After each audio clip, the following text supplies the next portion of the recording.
अस्सलामुअलैकुम दोस्तों, तुसी देख रहे होने दोस्तों कि लोग जड़ा है ना इस जगह ते यानी कि सैलाब तो काफ़ी एरिए में आया हुआ है, लेकिन इस बन ते इस जगह ते लोग क्यों इन्ने सारे इकट्ठे हुए ने।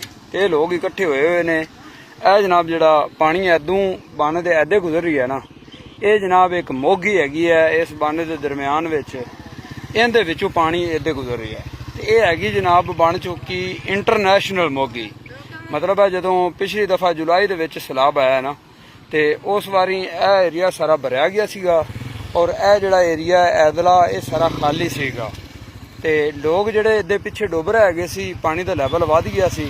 वो लोग चाहते सी कि यह मोगी निकल जाए तो साढ़े चलो होर नहीं तो घर बार बच जावन, तो पानी का लैवल कम हो जाएगा भी पानी इदे अगे गुजर जाए। तो ऐदले लोग कहते सी भी असी बच जाइए, ये मोगी बंद ही रहे।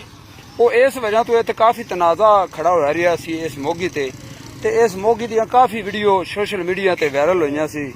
इस वजह तो ये जिहड़ी मोगी है ना बड़ी इंटरनेशनल खबरां दा महवर बनी रही सी।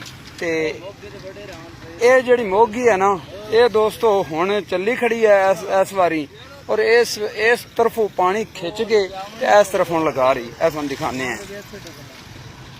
ए देखो ये मोगी जनाब हुण चल रही है इस वजह तो क्योंकि इस मोगी का जड़ा ना काफ़ी तस्करा हैगा सी सोशल मीडिया ते, तां वास्ते लोग जड़े ने वो ये डायरैक्ट बन लगते हैं तो पहले इस मोगी ते आके वेखदे ने कि वो हुण भी बंद पई है या चल रही है। लेकिन जड़ा ना महकमा जड़ा इरीगेशन है उन्हें मेहरबानी की है भी इदू पानी का लैवल कम करन पारू ना ये मोगी खुलाई सीगी। हुण उदू पानी निकल के ते अद्धे आ गया, जिंदी वजह तो ओदे पानी का लैवल कम हो गया। अगर ये मोगी ना खोली जाती तो फिर उथों हुण लैवल इन्ना बढ़ जाना सी पानी का कि बन तोड़ना पै जाना सी।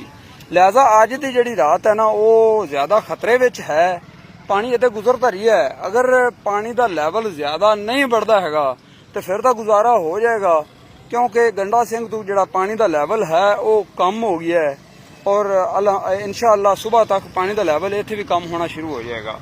अगर पानी का लैवल कम नहीं हुंदा बढ़ता है तो फिर खतरा है कि ये अपने सामने जड़ा है इथों बन जड़ा ना तोड़ दिता जाएगा। बाकी खतरा हाले तक भी मौजूद है। अगर इंडिया ने पानी पुछिया दसिया तो बगैर होर छड़ दिता तो फिर ये बन तोड़न का भी खतरा है। अगर इंडिया पानी होर नहीं छड़दा तो हैड गंडा सिंह दे पानी की गेज कम हो चुकी है, तो लिहाजा पानी हुण होर नहीं आवेगा, कम होवेगा सुबह तक, तो फिर इंशाअल्लाह अगले बंदे बच जाएंगे, बन नहीं तोड़ना पवेगा। फिल वक्त ये रिपोर्ट है जी इस मोगी की, हर तरफ पानी ही पानी मौजूद है, बन दे इस तरफ भी और बन दे इस तरफ भी। बन तो बगैर किधरे कोई किला या कोई जगह खुश्क नज़र नहीं आ रही है।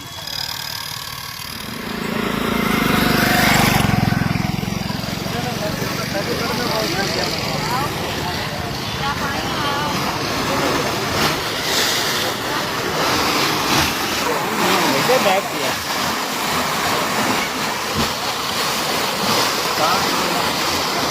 तो ना वो